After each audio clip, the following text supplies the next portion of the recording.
जैसे ही मैंने अपने बड़े बेटे की शादी करवाई, कुछ दिन बाद ही मेरे छोटे बेटे का रवैया बदलने लगा। वो अपनी भाभी से अजीब बातें करता और मुझसे बार बार कहता कि मुझे भी भाभी जैसी दुल्हन चाहिए। ये सुनकर मैं बहुत हैरान रह जाती, क्योंकि मेरा बेटा अभी सिर्फ 14 साल का था और उसकी जुबान से ऐसी बातें सुनकर मुझे बहुत अजीब लग रहा था।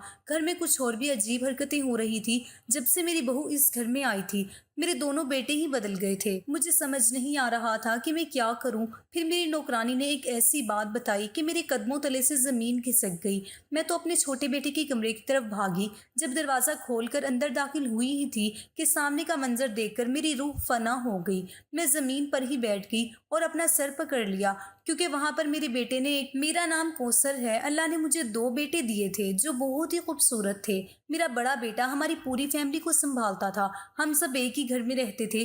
मेरी सास और ससुर इस दुनिया में नहीं थे और मेरे शोहर भी इस दुनिया में नहीं थे। मैं उस फैमिली की पहली बड़ी बहू थी, इसलिए बाकी सब मेरी बहुत इज्जत करते थे और मुझे ही इस घर का बड़ा माना जाता था। मैंने उस फैमिली के लिए बहुत कुर्बानियां दी थी और जितना मुझसे हो सकता था वो सब मैंने किया था। यहाँ तक कि अपने सारे जेवर मैंने इस फैमिली के कारोबार में लगा दिए थे।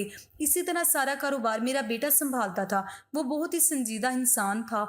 मैंने उससे कहा कि अगर उसे शादी के लिए कोई पसंद है तो वो मुझे बता दे, ताकि मैं उसकी शादी उसी से करवा दूं। लेकिन उसने कहा कि उसे कोई भी पसंद नहीं है। जो आपको पसंद हो मैं उसी से शादी कर लूंगा। मुझे अपनी बेटी की ये बात बहुत अच्छी लगी, लेकिन उसने मुझे एक शर्त बताई और वो ये थी कि उसकी होने वाली बीवी नेक होनी चाहिए और किसी गैर मर्द ने कभी उसे ना देखा हो। मैंने सोचा कि मेरा बेटा सही कह रहा है। कौन सा मर्द चाहता है कि उसकी बीवी शादी से पहले किसी और मर्द के साथ रिश्ते में रही हो। मेरी दोस्त लोगों के रिश्ते करवाने का काम करती थी और उसने कहा था कि जब भी बेटों की शादी करनी हो मुझे बताना, मेरे पास एक से एक अच्छे रिश्ते हैं। मैंने उसे बताया कि मुझे किसी बहुत ही अच्छे घर से लड़की चाहिए, जो नेक भी हो, खूबसूरत भी हो, अपने आप को संभाल कर रखने वाली हो और जिसका पहले कोई रिश्ता न रहा हो, क्योंकि मेरे बेटे की यही मांग है। वो भी बहुत खुश हुई और बोली कि ये तो बहुत अच्छी बात है, फिक्र ना करो, मेरे पास कुछ ऐसे अच्छे रिश्ते हैं, मैं उनसे बात करती हूँ। मेरी दोस्त ने मुझे दो तीन रिश्ते दिखाए और फिर मैंने एक लड़की को पसंद कर लिया। उसके वालिद साहब बैंक में मैनेजर थे और उनके घर का सादा सा माहौल था।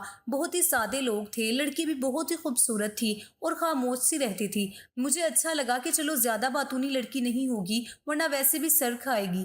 लड़की के बारे में सभी यही कह रहे थे कि वो बहुत ही चुप चुप रहती है, बहुत मासूम सी शक्ल थी और देखने में समझदार लग रही थी। लेकिन जैसा वो कह रहे थे वैसी ही वो लग रही थी। मेरे बेटे ने ये नहीं कहा था कि कोई बहुत खूबसूरत लड़की हो, दुबली पतली हो। आजकल लड़कों की एक और मांग भी बहुत ज्यादा हो रही है कि हमारी बीवी मोटी ना हो, यानी कि उसका वजन कम हो। लेकिन ये लड़की बिल्कुल ठीक ठाक थी। मैंने ये रिश्ता पक्का कर लिया। बेटे को तस्वीर दिखाई तो उसने तस्वीर पर ध्यान भी नहीं दिया। उसने कहा कि जो मैंने कहा था वो होना चाहिए। मैंने उससे कहा कि ऐसा ही है, तो उसने कहा ठीक है, बस फिर मुझे ये रिश्ता मंजूर है। जब देखा जाए तो आप किसी के किरदार का अंदाजा उसकी शक्ल से कैसे लगा सकते हैं। किसी के मुंह पर नहीं लिखा होता कि उसका किरदार कैसा है।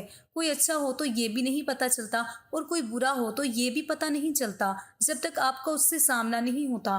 लेकिन दूसरे लोगों की राय भी बहुत अहमियत रखती है। अगर कोई कहता है कि ये लड़की अच्छी है तो वो अच्छी होती है, और जो लड़की बुरी हो उसके बारे में तो सारा मोहल्ला बातें करता है। मैंने आसपास के लोगों से भी पूछा था कि ये अनाया नाम की लड़की कैसी है, तो उन्होंने कहा था कि वो बहुत ही अच्छी लड़की है। आंखें बंद करके अपनी बहू बना लो, ऐसी लड़की बहुत मुश्किल से मिलेगी। शादी भी सादगी से होगी। लेकिन मेरे बेटे की शादी थी तो थोड़ी धूमधाम से की, लेकिन उस पर भी मेरा बेटा खफा सा हो गया। मेरा बेटा बहुत ही ज्यादा संजीदा मिजाज का था। वो कहता था कि मुझे ये धूमधाम ढोल धमाका बिल्कुल भी पसंद नहीं है। बस शादी हो गई तो हो गई। शादी तो तीन बोल बोलने से भी हो जाती है। फिर ये क्या कि डांस करो, संगीत रखो, मेहंदी लगाओ, ये करो वो करो। उसने सारी रस्मों से खुद को निकाल लिया था। मेरे पहले बेटे की शादी थी और हमारे पास पैसों की कोई भी कमी नहीं थी, लेकिन उसने मुझे मेरे दिल का कोई अरमान पूरा नहीं करने दिया। मेरे छोटे बेटे ने कहा कि माँ कोई बात नहीं, आप मेरी शादी में जितने मर्जी चाहे अपने अरमान पूरी कर लेना। मैंने कहा जा तू तो अभी आराम से बैठ जा, अपनी पढ़ाई पर ध्यान दे, तेरी कौन सी अभी शादी करवा रही हूँ। उस बात पर हम दोनों ही हंसने लगे। मेरा छोटा बेटा मेरे बड़े बेटे से बिल्कुल ही अलग था। बहुत ही ज्यादा हंसी मजाक करने वाला और बातों को समझने वाला भी था। और एक बात कहूँ कि मेरे बड़े बेटे से ज्यादा मेरा छोटा बेटा मेरा ख्याल रखता था। उसे मेरा एहसास था। बड़ा बेटा तो बस पैसे कमाने की मशीन बन गया था। उसमें उसका भी कोई कसूर नहीं था। वो बहुत ही छोटा था जब उसे बिजनेस संभालने के लिए छोड़ दिया गया था। मेरी बहू का नाम आयनाया था। जब वो घर आई तो घर में काफी रौनक हो गई थी। जब दुल्हन घर आई तो मेरा बड़ा बेटा अपने कमरे में चला गया। वो कह रहा था कि उसे कमरे में नहीं जाना है। उसने कहा, मैं सब मेहमानों के सामने कमरे में नहीं जाना चाहता। मैंने उसे समझाया कि आज की रात बहुत जरूरी होती है, तुम्हारे लिए वो सज संवर के बैठी है। अगर तुम उसका घूंघट नहीं उठाओगे तो बहुत बड़ी गलती हो जाएगी, इसलिए कमरे में चले जाओ। बड़ी मुश्किल से अल्लाह अल्लाह करके उसे अंदर भेजा था। थोड़ी देर बाद अंदर से अजीब सी आवाजें आने लगी। मेरा बेटा शायद गुस्सा कर रहा था, पता नहीं वो किस बात पर गुस्सा कर रहा था। एक औरत बनकर सोचो तो मेरी बहू की जिंदगी बहुत अच्छी नहीं होने वाली थी, क्योंकि मेरा बेटा बहुत गुस्से वाला था। लेकिन कहते हैं कि जो सबके लिए गुस्से वाला होता है वो अपनी बीवी के लिए बहुत ही नर्म होता है, और एक मर्द का रवैया कमरे में और होता है और बाहर और। ये तो शादी की पहली रात ही कमरे में जाकर रोब जमाने लगा था। फिर मैंने सोचा कि ये तो सबके साथ ही होता है, उसका बाप भी तो ऐसा ही था। अब मैं कमरे में तो नहीं जा सकती थी, बस ये सोचने लगी कि जल्दी जल्दी उनका झगड़ा खत्म हो जाए ताकि आवाजें बाहर ना आए, क्योंकि कुछ रिश्तेदार भी अभी आए हुए थे। और ऐसा ही हुआ। थोड़ी देर के बाद बिल्कुल सुकून हो गया। मेरी बहू अच्छी थी और सबके साथ अच्छी तरीके से पेश आ रही थी। सारे मेहमान वापस चले गए और घर में सब कुछ ठीक था। लेकिन 2 हफ्ते बाद ही घर में बहुत अजीब हरकतें होने लगी। मेरे छोटे बेटे बिलाल ने अनाया के साथ ज्यादा ही बातचीत करना शुरू कर दी। मेरा बड़ा बेटा रिश्तों की हद तय करने में बहुत जिद्दी था। वो कहता था कि मेरी बीवी के साथ कोई हंसी मजाक नहीं करेगा, और जिससे मैं मना करूं उसके सामने वो नहीं बैठेगी। शादी के बाद लोग दुल्हन को देखने तो आते हैं, लेकिन मेरे बेटे ने कहा कि कोई जरूरत नहीं है, सिर्फ औरतें आ सकती हैं, उनके मर्द या बेटे और भाई मेरी बीवी को नहीं देखेंगे। मेरी बहू भी उस सब से थोड़ी परेशान थी, लेकिन मैंने उसे समझाया तो उसने कहा कि हमारे अपने घर का माहौल भी ऐसा ही था, इसलिए मुझे ये सब अजीब नहीं लग रहा है। एक दिन रात को मैंने फिर उनके कमरे से लड़ाई झगड़े की आवाज सुनी। सिर्फ मेरे बेटे की ही आवाज आ रही थी। मेरी बहू बिल्कुल भी नहीं बोल रही थी। मैंने सोचा कि कुछ समझाऊंगी। अपनी बहू से पूछा तो उसने कहा, नहीं आंटी, ऐसी कोई बात नहीं थी, वो टीवी पर कोई चीज देख रहे थे, उसकी आवाज थी। आपके बेटे ने मुझसे कोई बात नहीं की। हो सकता था कि वो झूठ बोल रही थी, लेकिन अगर वो इस बात को छुपा रही थी तो ये भी अच्छी बात थी, क्योंकि उसे पता था कि घर में झगड़ा नहीं करवाना। अभी शादी को 2 हफ्ते ही हुए थे कि मेरे छोटे बेटे बिलाल ने एक अजीब सी बात कह दी। उसने कहा कि उसकी भी शादी करवाएं, उसे भी शादी करनी है और उसकी दुल्हन भी भाभी जैसे खूबसूरत होनी चाहिए। ये बात उसने नाश्ते की टेबल पर कही थी। मेरी बहू सर झुका कर बैठी रही, जबकि मेरे बड़े बेटे ने नाश्ता एक तरफ कर दिया और उठकर वहां से चला गया। उसने महसूस करवाया कि उसे ये बात बिल्कुल भी अच्छी नहीं लगी।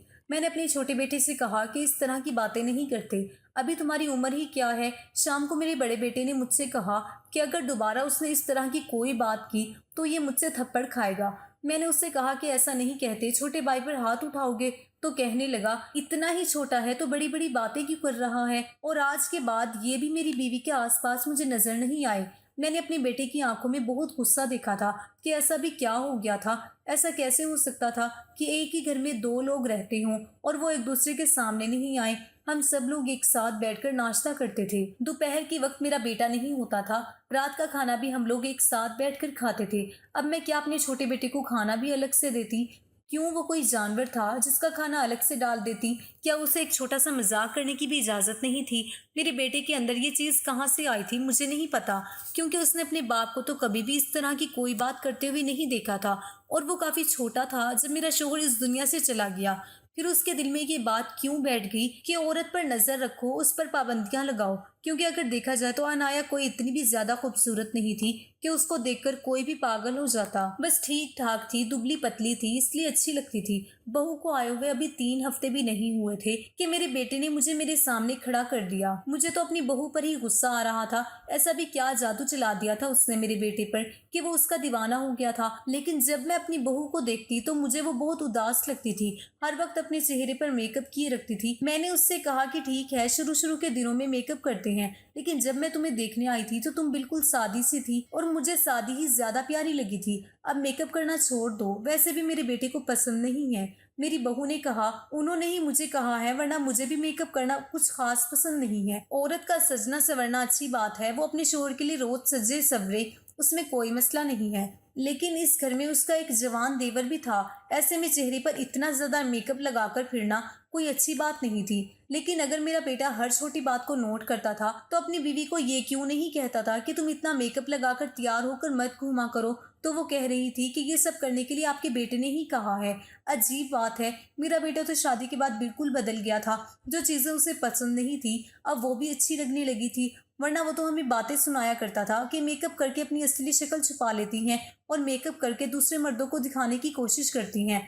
बिल्कुल भी अच्छी बात नहीं है। आजकल की लड़कियों का तो यही हाल है। एक शादी में उसने सब रिश्तेदारों के सामने कह दिया था कि आप लोगों ने मेकअप थोड़ी किया हुआ है, आप लोगों ने तो अपने चेहरे पर आटा लगाया हुआ है, आप सबकी असल शक्ल तो छुप गई है। तो मेरी एक रिश्तेदार ने उसे कह दिया था कि जब तुम्हारी बीवी आएगी ना तो तुम उसे मेकअप ना करने देना। उसने कहा था कि मेरी बीवी को मैं कभी हाथ भी लगाने नहीं दूंगा, जैसी होगी वैसी ही रहेगी। और यहाँ पर अब अपनी बीवी को कह रहा था कि तुम मेकअप करो। एक दिन बिलाल मेरी बहू के लिए खाने की कोई चीज़ लेकर आया और उसके कमरे में ही चला गया। मैं वहाँ से गुजर रही थी जब वो दोनों साथ बैठे थे और साथ साथ खा रहे थे और बातें कर रहे थे। मैंने शादी के बाद पहली बार अपनी बहू को हंसते हुए देखा था, वरना जब भी मैं उसे देखती वो सर झुकाए हुए होती और चेहरे पर अजीब सी उदासी होती थी, जैसे पता नहीं किस मुसीबत में फंस गई हो। पहले मुझे लगता था कि शायद शर्मा रही है। शुरुआत में थोड़ा शर्माना अच्छा भी होता है, लेकिन फिर मुझे ये महसूस होने लगा कि ये शर्म नहीं बल्कि उदासी है, और शायद इसीलिए कि मेरा बेटा था। लेकिन आज वो बहुत खुल्लम खुल्ला हंस रही थी और मैं झूठ नहीं बोलूंगी, हंसते हुए वो बहुत ही ज्यादा खूबसूरत लग रही थी। ऐसा लग रहा था कि अचानक से उसकी शक्ल ही बदल गई हो। कुछ लोग ऐसे होते हैं जो जब हंसते हैं तो बहुत खूबसूरत लगते हैं। वो भी उन्हीं लोगों में से एक थी। मुझे अपने बेटे के कमरे में रुकने पर एतराज़ था क्योंकि मेरे बड़े बेटे ने कहा था कि वो मेरी बीवी के आसपास भी नजर ना आए। इसलिए मैंने अपने छोटे बेटे को बहाना बनाकर वहां से निकलने की कोशिश की। तो वो कहने लगा क्या हो गया अगर मैं यहाँ बैठ जाऊँ, वो मेरी भी तो कुछ लगती है, मुझे अच्छा लगता है उनके साथ बैठना, मुझे बहुत ज़्यादा अच्छी लगती हैं। देखिए ना कितनी प्यारी है, आप मेरे लिए भी ऐसी ही कोई लड़की क्यों नहीं तलाश करती, बिल्कुल भाभी जैसी होनी चाहिए, ऐसे ही लंबे लंबे बाल, प्यारी प्यारी आंखें, भाभी की तो कोई बहन ही नहीं, वरना मैं उसी से शादी कर लेता। देखिए तो उनके हाथ कितने प्यारे हैं और पाँव भी कितने गोरे हैं। मेरा बेटा बोल रहा था कि मैंने उसके मुंह पर थप्पड़ मार दिया और साथ ही मेरा बड़ा बेटा कमरे में दाखिल हो गया। उसने भी ये मंजर देख लिया।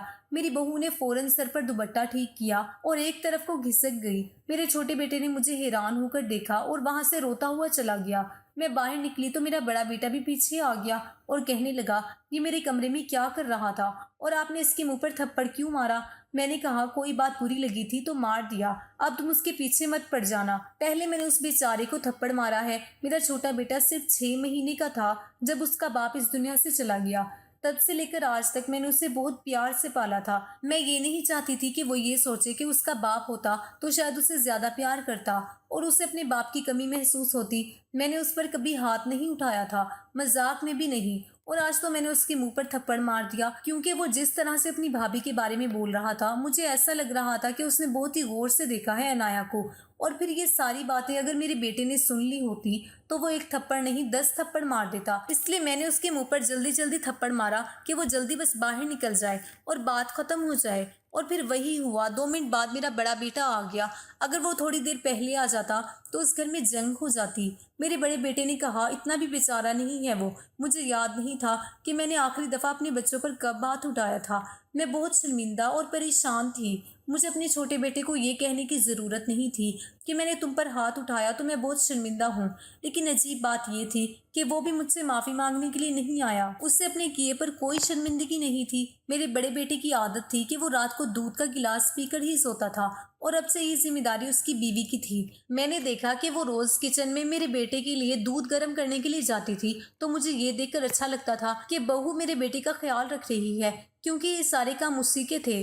मैंने नहीं कहा कि मैं अपने बेटे के काम खुद ही करूंगी। मैंने अपनी बहू से कह दिया था कि तुम ही उसके सारे काम किया करो, मुझे कोई मसला नहीं है, बस उसका ख्याल रखो और इस घर के हर मामलात पर ध्यान दो। और जब बीवी अपने शौहर के लिए कोई काम करती है तो वो अपने शौहर के दिल में जगह बना लेती है। उसके जूते साफ करती है, फिर उसके कपड़े इस्त्री करती है। इस तरह करते करते आदमी को औरत की आदत पड़ जाती है। और मोहब्बत चाहे हो ना हो, लेकिन आदत पड़ना बहुत ज़्यादा ज़रूरी है, क्योंकि आदत मोहब्बत से बड़ा किरदार अदा करती है। मोहब्बत तो कभी भी बदल जाती है, लेकिन जब आदत पड़ जाती है ना किसी आदमी को किसी औरत की, तो फिर आप उसके बिना नहीं रह सकते, चाहे वो देखने में जैसा भी हो, चाहे वो बदतमीज़ हो, आपके साथ अच्छे से ना रहता हो, लेकिन अगर आपको उसकी आदत पड़ गई तो उसके बिना आपका गुजारा नहीं होता। लेकिन उस रात जो मंज़र मेरी आँखों ने देखा, मैं हैरान रह गई। मैंने देखा कि मेरी बहू किचन में खड़ी है और मेरा छोटा बेटा उससे बातें कर रहा है। यहाँ तक तो बात ठीक थी, लेकिन ये कोई वक़्त था ये सब करने का? रात के 1 बज रहे थे और वो दोनों किचन में बीच खड़े आपस में बातें कर रहे थे। कोई काम भी नहीं कर रहे थे कि किसी चीज़ के खाने का मूड हुआ हो तो बनाने के लिए आए हों, और छोटे देवर ने देख लिया तो वो वहाँ आ गया। बिला वजह वहाँ खड़े थे। मुझे वहाँ देखकर दोनों ही घबरा गए। मैंने बहू से कहा, तुम यहाँ क्या कर रही हो? मेरे बेटे ने तुम्हें कुछ कहा है? तो कहने लगी कि नहीं, वो तो सो रहे हैं। मैंने उसे कहा, जब शोहर सो रहा है तो तुम्हारा यहाँ पर क्या काम है? उसने उस बात का जवाब नहीं दिया। छोटे बेटे से बात की तो कहने लगा कि मैं तो पानी पीने के लिए आया था, भाभी को यहाँ बैठी देखा तो बातों में लग गया। मैंने उसे कहा, चलो अब अपने अपने कमरे में, बातें करने का कौन सा वक्त है? रात के 1 बजे का वक्त है। तुम पानी पीने के लिए आए थे या बिला वजह आए थे? तुम पानी पीकर वापस चले जाते, बातें करने के लिए पूरा दिन पड़ा है। मैं तो अपनी बहू और छोटे बेटों की हरकतों से परेशान हो गई थी। ये रोज रात को एक साथ मिलते, कभी लाउंज में बैठे टीवी देख रहे होते, तो कभी किचन में खड़े होकर बातें कर रहे होते, और कभी गार्डन में बैठे होते। मुझे समझ नहीं आ रही थी कि मेरा बड़ा बेटा अपनी बीवी को कमरे से आधी रात को बाहर निकलने क्यों देता है। ये तो वही बात होगी कि जिस काम से आपको मना किया जाए आप वही करें। अगर ये सब सामने आ जाता तो फिर क्या होता? ये तो आग से खेलने वाली बात थी। ये दोनों मिलकर आग से खेल रहे थे और मैं ऐसा होने नहीं दे सकती थी। वो तो इस मामले में वैसे ही इतना सख्त था, तो फिर उसे पता नहीं चलता था कि उसकी बीवी उसके पहलों से उठकर बाहर आवारागर्दी कर रही है और वो खुद मजे से सो रहा होता था। जहाँ तक मुझे याद है, मेरा बड़ा बेटा नींद का बड़ा कच्चा था। घर में हल्की सी आवाज़ होती तो उठ के पूछता था कि क्या हुआ, कोई आया है, कुछ हुआ है। ऐसे मामलों में तो उसकी नींद बड़ी कच्ची थी। अब पूरी औरत उसके पास से उठकर चली जाती है तो उसे पता ही नहीं चलता था। मैंने सोचा बहू से बात करूंगी तो कहेगी कि मेरी सास तो मुझ पर अभी से ही रोक टोक शुरू करने लग गई है। छोटे बेटे को कुछ कहूंगी तो वो तो वैसे ही मेरी कोई बात नहीं मानता। थप्पड़ खाकर भी उस पर कोई असर नहीं हुआ, इसलिए बड़े बेटे से बात करने का सोचा। उससे कहा कि सब कुछ ठीक है, कोई मसला तो नहीं चल रहा है तुम्हारी जिंदगी में? तुम्हारी बीवी हर वक्त बड़ी उदास नजर आती है। कहने लगा कि सब कुछ ठीक है। मैंने उससे कहा कि रात को तुम्हारी बीवी कमरे से बाहर निकल जाती है, तुम्हें पता नहीं होता। कहने लगा, मैं तो खुद कमरे को लॉक लगाकर सोता हूँ और सुबह लॉक वैसे ही लगा होता है, वो कहीं भी नहीं जाती। मेरे बेटे को अंदाजा नहीं था कि उसकी बीवी रात में उसके पहलू से उठकर जाती थी। उसका क्या मतलब था? क्या वो इतना बेखबर सोता था? मेरी नौकरानी रात को घर में ही सोया करती थी। हमारे घर में क्वार्टर्स भी थे और वो वहीं पर रहती थी, क्योंकि उसका बाप भी यहीं पर था तो वो भी रात में यहीं रह जाती थी। एक दिन मैं बहुत परेशान बैठी थी जब नौकरानी ने एक अजीब सी बात कही। नौकरानी घर का काम कर रही थी और साथ मुझसे बात कर रही थी। वैसे भी वो पहले इस तरह किया करती थी। क्यों परेशान हो रही है? मैंने उससे कहा कि छोटे बेटे ने शादी की रट लगा रखी है, जबकि अभी वो सिर्फ 14 साल का है।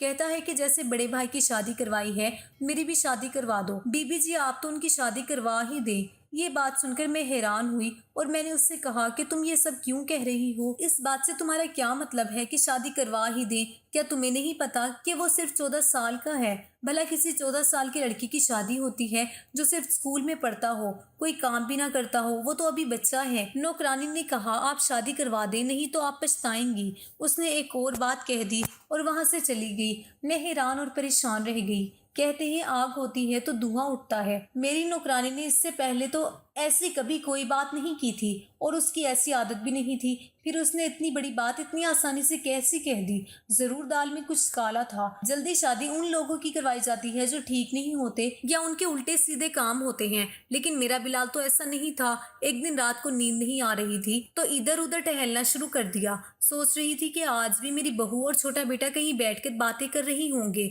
लेकिन आज तो वो कहीं भी मौजूद नहीं थे। इसका मतलब कि मेरा बड़ा बेटा चौकस हो गया था, क्योंकि मैंने उससे बात की थी। मैंने अपने छोटे बेटे के कमरे में जाने का सोचा कि वो इस वक्त क्या कर रहा है। मैं परेशान हो गई थी क्योंकि उसकी हरकतें ऐसी थी। ऊपर से नौकरानी ने ऐसी बात क्यों की कि उसकी शादी करवा दे, नहीं तो आप पछताएंगी। जब मैंने उसके कमरे में झांक कर देखा तो वो कुछ पढ़ रहा था। मैं सोचने लगी कि उसके बारे में किसी ने बात की और तुम उसकी तरफ शक में आ गई हो। मुझे अपनी परवरिश पर तो भरोसा होना ही चाहिए। इस बात पर बहुत खुश थी कि अचानक मैंने अपनी नजरों से एक ऐसा मंजर देखा कि मेरे कदमों तले से जमीन निकल गई। वहां से पलटकर जाने ही लगी थी, लेकिन मुझे मेरे बड़े बेटे के बिस्तर पर कोई कपड़ा पड़ा हुआ नजर आया जो दुपट्टा था। जब मैंने उसकी तरफ देखा तो मेरी आंखें फटी की फटी रह गई। मेरे बेटे के बिस्तर पर मेरी बहू बैठी थी। आज वो लोग घर में कहीं बाहर नहीं बैठे थे, बल्कि कमरे के अंदर बैठे थे। मेरा तो खून खोल उठा था कि आखिर ये सब चल क्या रहा है। मैंने एक झटके से दरवाजा खोल दिया और अंदर दाखिल हो गई। उसने मेरी तरफ देखा, वो भी मुझे देखकर घबरा गया और मेरी बहू भी। मैंने जाकर अपनी बहू को बेरहमी से पकड़ा और कहा, क्या कर रही हो तुम यहाँ? मैं तुम्हें शरीफ लड़की समझ कर लाई थी और तुम ऐसी निकली। अपने शोहर की नींद का फायदा उठाकर यहाँ मेरे छोटे बेटे के कमरे में बैठी हो। ये तो तुमसे भी छोटा है, तुम्हारे अंदर शर्म नाम की कोई चीज नहीं है। ये तो बच्चा है, इसको अपनी बातों में लगा रही हो। दोनों भाइयों को आमने सामने खड़ा करना चाहती हो। इस घर में लड़ाई करवाना चाहती हो। बड़े भाई से छोटे भाई की जान निकलवाना चाहती हो क्या? मेरे बेटों को आपस में लड़वाना चाहती हो तुम? क्या कमी है मेरे बेटे में? क्यों उसकी इज्जत खराब करना चाहती हो? क्या काम है तुम्हारा इस वक्त उसके कमरे में? जवाब दो। मैं अपनी बहू को झिटक झिटक कर उससे सवाल कर रही थी, जबकि वो रोना शुरू हो गई और मेरी किसी बात का जवाब नहीं दे रही थी। अब यही हो रहा था कि मेरा छोटा बेटा वहां आया और उसका हाथ मेरे हाथ से छुड़वाने लगा। हाँ, आप भी उसको मार दें, मार मार कर उसको पागल बना दें। इसके नसीब फूट गए हैं कि ये इस घर में आ गई है। इसका शोहर भी उसको जानवरों की तरह मारता है और अब आप भी अपना अरमान निकालने आई हैं। मेरा बेटा बुरी तरह चिल्लाने लगा और मैं ये सुनकर हैरान परेशान रह गई। उसने बहू का हाथ पकड़ा और उसे एक तरफ बिठा दिया। अभी मैं हैरान थी कि मेरे बेटे ने मुझसे और बातें बताई। उसने कहा, भाई इसको बुरी तरह मारता है, रोज हर रात मारता है। ये बेचारी मार खा के खुद ही रोती रहती है कि एक दिन मैंने देख लिया। ये मेरी गलती थी कि मैं वहां से गुजर रहा था। मुझे उनके कमरे के करीब नहीं जाना चाहिए था, लेकिन उस गलती की वजह से मुझे पता चला कि मेरा भाई कैसे उसको बुरी तरह मार रहा था। और वजह सिर्फ ये कि वो अपना रौब देखना चाहता है, उसको काबू करना चाहता है, छोटी छोटी बातों में अपनी मर्जी चलाना चाहता है। और उसने ये बात किसी को भी नहीं बताई। रात को उससे मार खाती और सुबह मेकअप करके अपने जख्मों के निशान छुपाकर सबके सामने बैठी रहती थी। ये बात भाभी को शायद आपको बतानी चाहिए थी, लेकिन आपको बताती भी तो आपने यकीन नहीं करना। और भाई ने कहा था कि अगर ये बात किसी को भी पता चली तो मैं तुम्हें तलाक दे दूंगा। ये है आपके बड़े बेटे के हालात कि 1 महीने की दुल्हन को मार पीट भी रही है और तलाक की धमकी भी दे रही है। मेरे पास मदद मांगने के लिए आ गई, पर मैं तो छोटा बच्चा हूँ, तो मैंने क्या कर लेना था। इसलिए मैं रोज रात को अपने भाई के दूध में नींद की दवाई मिला देता हूँ, ताकि वो सुकून से सो जाए और उस पर हाथ ना उठाए। जब वो सो जाता है तो हम एक दूसरे के पास बैठकर बातें करते हैं। अपनी भाभी का दिल बहलाता हूँ मैं, क्योंकि ये किसी की बच्ची है और उसकी जिम्मेदारी हम सब पर है। और ये जो मैं अभी किताब पढ़ रहा था, इसमें भी तो यही लिखा है ना कि हमें दूसरों की मदद करनी चाहिए। जो मुसीबत में हो उनको अकेला नहीं छोड़ना चाहिए। मेरा ही आइडिया था कि भाई के दूध में नींद की दवाई मिला दी जाए, ताकि वो आदमी सो जाए और भाभी पर हाथ ना उठाए। ये हालात है आपके बेटे के। उसको सुलाना पड़ता है जैसे किसी जानवर को सुलाया जाता है, ताकि वो काट ना जाए। और आप इनको बुरा भला कह रही हैं। ये मैं बातें सुनकर हैरान रह गई और बहुत शर्मिंदा भी हुई। मैंने अपनी बहू को अपने कमरे में बुला लिया और उससे पूछा कि उसने कहा कि ये पहले दिन से ही हो रहा है। उसने मुझे जख्मों के निशान भी दिखाए। उसके बाजू पर जख्मों के निशान थे और उसके रुखसारों पर भी। मैंने अपनी बहू से कहा कि तुम्हारी गलती ये है कि तुम्हें ये बात मुझे बतानी चाहिए थी और तुम्हें ये सब बर्दाश्त नहीं करना चाहिए था। तुम्हें उन जख्मों को छुपाना नहीं चाहिए था, बल्कि मुझे दिखाना चाहिए था। लेकिन वो बेचारी भी क्या करती, उसे तलाक की धमकी दे जा रही थी और ये धमकी औरत के लिए एक बहुत बड़ी सज़ा बन जाती है। मैं सुबह का इंतज़ार करने लगी और अपनी बहू से कहा कि वो मेरे कमरे में सोएगी और जब तक मैं अपने बेटे की अकल ठिकाने नहीं लगा लेती वो मेरे कमरे में ही रहेगी। दिन गुजर गया। रात को जब मेरी बहू मेरे बेटे के कमरे में ना गई तो वो उसे ढूंढते हुए आया और जब देखा कि मेरे कमरे में बैठी है तो कहने लगा कि चलो कमरे में। मैंने कहा कि ये तुम्हारे कमरे में नहीं जाएगी। मेरी उस बात पर मेरा बेटा हैरान हुआ तो मैंने कहा कि पहले तुम अपनी हरकतें ठीक करो, इंसानों की तरह रहने का सलीका सीखो। बीवी को रखने का भी कोई तरीका होता है, फिर ये तुम्हारे पास आ जाएगी। मैंने सब कुछ बता दिया। वो बहुत शर्मिंदा हुआ और कहने लगा कि मुझे माफ़ कर दें, आइंदा इस तरह की शिकायत नहीं मिलेगी। लेकिन मैंने उससे कहा कि मैं तुम्हारी बीवी को जब तक तुमसे दूर रखूंगी जब तक तुम सीधे नहीं हो जाते, और अब तुम्हारी यही सज़ा है। मेरी नौकरानी ने भी शायद मेरे बेटे के कमरे से मेरी बहू की आवाज़ें सुनी थी, इसलिए दबे लफ्ज़ों में मुझे इशारा दिया था कि मेरा बेटा कुछ गलत कर रहा है। लेकिन मेरा बेटा कुछ नहीं कर रहा था, वो मेरी बहू की मदद कर रहा था और जितनी इसमें अकल थी अपनी उम्र के हिसाब से उसने उसी तरह का कदम उठाया। लेकिन खुशी इस बात की है कि उसने कुछ अच्छा सोचा और उसे ये पता था कि जो उसका भाई कर रहा है वो एक गलत काम है। मैंने अपने बड़े बेटे को बहुत समझाया और आखिरकार वो सुधर गया। ये हमारे माशरे में एक बहुत ही आम सी बात है कि दूल्हे को कहा जाता है कि अपनी बीवी पर रोब डालने के लिए इसी तरह की हरकतें करे, और मेरे बेटे ने भी इन्हीं सब बातों में आकर ये सब किया था। लेकिन ये एक बहुत ही गलत हरकत करता है और उसका अंजाम कभी भी अच्छा नहीं होता। ये सब करके मर्द समझने लगता है कि औरत उसके काबू में आ गई है, लेकिन दरअसल वो औरत के दिल में अपनी इज्जत खो देते हैं।